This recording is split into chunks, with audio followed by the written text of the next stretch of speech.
各位家長，你哋好，我係來自香港青少年服務處嘅何思韻姑娘，歡迎你哋嚟到輕鬆教養實驗室頻道。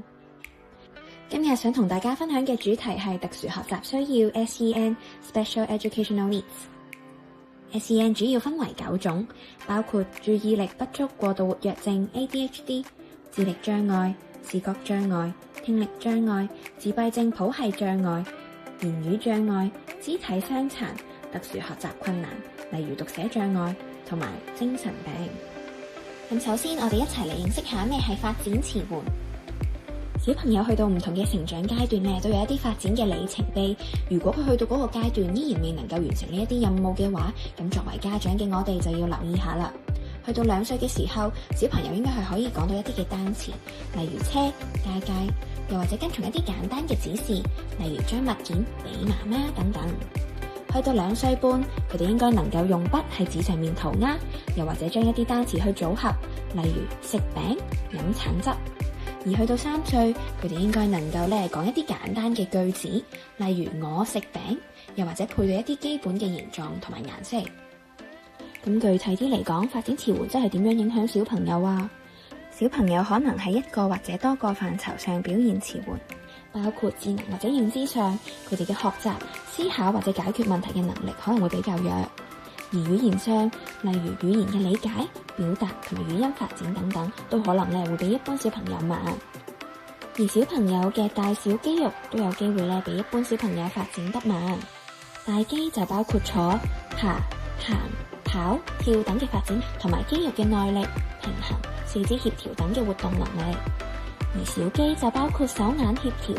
手指嘅靈活度、手握力，又或者寫字技巧等等。最後，佢哋嘅社會適應能力都有機會比一般嘅小朋友弱，包括佢哋嘅社交技巧、溝通能力、自理同埋日常生活所需嘅基本技巧等等。跟住想同大家分享下自閉症譜系障礙 ASD。ASD 小朋友都有啲常見嘅特點，佢哋喺社交互動、語言溝通、發展人際關係上可能都會比較困難。佢哋可能會同其他人缺乏眼神嘅交流，亦較少用身體語言指向佢哋所需要嘅物品。佢哋同其他人嘅互動上，可能都較少自發去其他人分享，同埋明白其他人嘅想法同埋感受，因而有時比較難去調節自己嘅行為，去配合當時嘅處境。而喺行為上，我哋可能都會留意到佢哋有一啲重複嘅行為，又或者會比較固執。例如佢哋會中意排列物品、開閂櫃門或者轉動車身，而佢哋都可能較難適應生活上面嘅轉變，例如行開嘅路線就要行翻嗰一條，物品一定要擺翻喺原本嘅位置等等。好少嘅改變可能已經令佢哋有好強烈嘅情緒反應噶啦。有一啲小朋友佢哋嘅興趣會比較狹窄，可能你會好中意去背一啲巴士嘅路線圖啦、地鐵站名啦、太空啦或者恐龍嘅資訊等等。感官反應上，佢哋有機會都會比較敏感，例如聽到一啲微小嘅聲音嘅時候，佢哋會比一般嘅小朋友有更強烈嘅反應，又或者一啲嘅衣服質地會令到佢哋覺得好唔舒服、好抗拒。接住落嚟，我哋又一齊認識下專注力不足過度活躍症 ADHD。ADHD 分為2部分，包括專注力弱、過度活躍同埋行為衝動。唔同嘅成長階段，佢哋嘅臨床特徵都有啲唔同㗎。喺嬰兒同埋學前期，佢哋主要嘅特徵就係比較行為好活躍啦，佢哋嘅精力會好充沛，周圍爬、周圍喐。有啲小朋友都可能會容易哭鬧同埋發脾氣，情緒反應過大，好容易好興奮，又或者好容易好嬲咁樣。部分嘅小朋友都可能會出現一啲嘅睡眠問題。而去到讀書嘅學齡階段，專注力弱所帶嚟嘅問題可能會逐漸明顯。小朋友喺上堂嘅時候可能會較難專注，以致影響佢哋課堂嘅表現同埋學業成績。而如果佢哋嘅行為較衝動，自我控制能力弱，唔遵守規矩嘅時候，亦都有機會造成社交上面嘅困難。咁而喺學前嘅階段，就係而家幼稚園嘅階段我哋通常都會用行為治療。而真係去到學齡，要返小學啦或者以上嘅階段嘅時候有時都會使用一啲嘅藥物治療。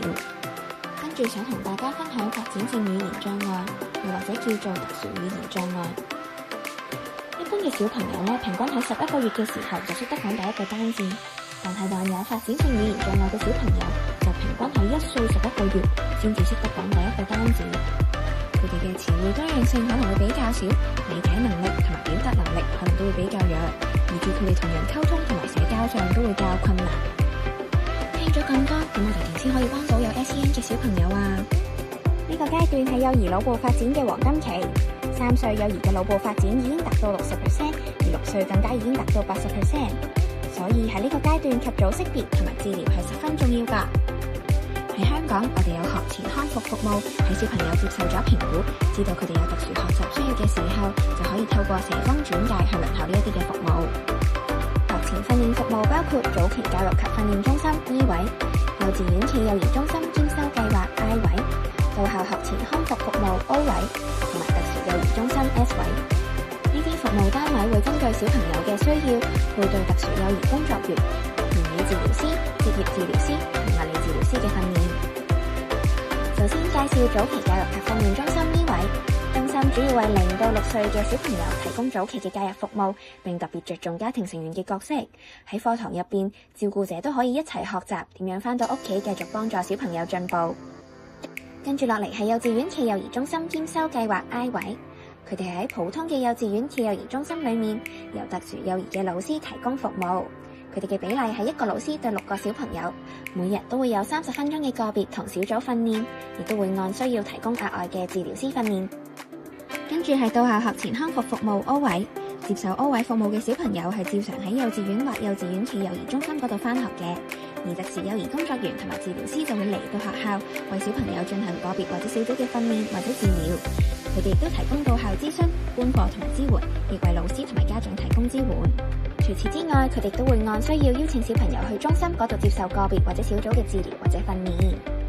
最後係特殊幼兒中心 S 位，佢哋提供全日嘅訓練同埋照顧俾中度至嚴重程度殘疾嘅幼兒，以協助佢哋發展同埋成長。由於輪候呢一啲服務都需時，所以而家政府有為輪候資助學前康復服務嘅兒童提供學習訓練津貼 TSP。正在輪候 E、I、O 位嘅兒童可以獲得普通額嘅津貼，有每月4節共3小時嘅個別或者小組訓練；而正在輪候 S 位有中度至嚴重殘疾嘅兒童，則可以獲得高額津貼，有每月6節6小時嘅個別或者小組訓練。如果想使用普通額津貼嘅話，家庭嘅月入唔可以超過政府統計月入中位數嘅75%。而由於考慮到中至高程度 SEN 嘅小朋友有急切嘅訓練同埋治療需要，申請高額津貼則無需進行入息審查。感謝收聽今次嘅輕鬆教養實驗室頻道。如果你留意到小朋友有頭先所提嘅情況，就記得盡快揾你哋嘅駐校社工幫忙。仲想了解更多教養兒童嘅資訊，就記得 follow 我哋嘅 Facebook 同埋 Instagram。歡迎下次再收睇，拜拜。